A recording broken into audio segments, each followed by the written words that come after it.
Kilometre ടൊയോട്ടയ്ക്ക് ഒരു വിഷയമുള്ള കാര്യമില്ല. ഇപ്പോൾ 4 ലക്ഷം 8 ലക്ഷം എത്ര ഓടി കഴിഞ്ഞാലും ടൊയോട്ട പോലെ തന്നെ നിൽക്കും. നമ്മുടെ നാട്ടിൽ ഇപ്പോൾ യൂസ്ഡ് കാർസ് മാർക്കറ്റിലാണെങ്കിലും പൊതുവെ ഇപ്പോൾ നമ്മൾ നോക്കുന്ന സമയത്ത് പുറത്തുനിന്നൊക്കെ ഒരുപാട് വണ്ടികൾ വരുന്നുണ്ട്.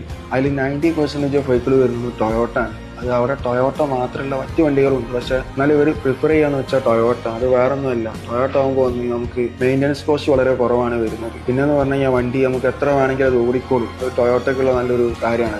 ഈ അടുത്ത് കുറച്ചു കാലം മുന്നേ ഇൻസ്റ്റയിൽ റീൽസ് കണ്ടിട്ടുണ്ട്. ഇന്നോവ സ്റ്റാർട്ട് ചെയ്യുന്ന സമയത്ത് ഇന്നോവന്റെ ലിവർ കിടന്ന് ഇങ്ങനെ ഷേക്ക് ചെയ്യും. ചില ആളുകൾക്ക് ഇപ്പോഴും അതിന് ഒരുപാട് ഫാൻസ് ഉണ്ട്. ആ ഒരു ആട്ടത്തിന് മാത്രമായിട്ട് ടൊയോട്ട എന്ന് പറഞ്ഞ സമയത്ത്. പിന്നെ ടൊയോട്ടയ്ക്ക് ഫേസ് ലിഫ്റ്റ് ചെയ്യാൻ വളരെ സുഖമാണ്. നമുക്കിപ്പോൾ ടൈപ്പ് 1 ടൈപ്പ് 2 ഇന്നോവ എടുത്താൽ നമുക്ക് ടൈപ്പ് 4 കൺവേർട്ട് ചെയ്യാം. ഇപ്പൊ ക്രിസ്റ്റ ആണെന്നുണ്ടെങ്കിൽ നമുക്കത് ടൈപ്പ് 1 ടൈപ്പ് 3 ടൈപ്പ് 4 കൺവേർട്ട് ചെയ്യാം. ഒരാളും മനസ്സിലാവും ഏതാ മോഡൽ വണ്ടിയുടെ വണ്ടിയുടെ നമ്പർ വന്നാൽ മാത്രമേ മനസ്സിലാവുള്ളൂ. ഒരു അത്യാവശ്യം പൈസ ഉള്ള ഒരാളാണെങ്കിലും ഇനിയിപ്പോൾ ഒരു മിഡിൽ ക്ലാസ് ആണെങ്കിലും അവരുടെ മൈൻഡിലേക്ക് ആദ്യം വരുന്ന ഒരു വണ്ടി എന്ന് പറയുന്നത് ചിലപ്പോൾ ഒരു ടൊയോട്ടയുടെ വണ്ടിയായിരിക്കും.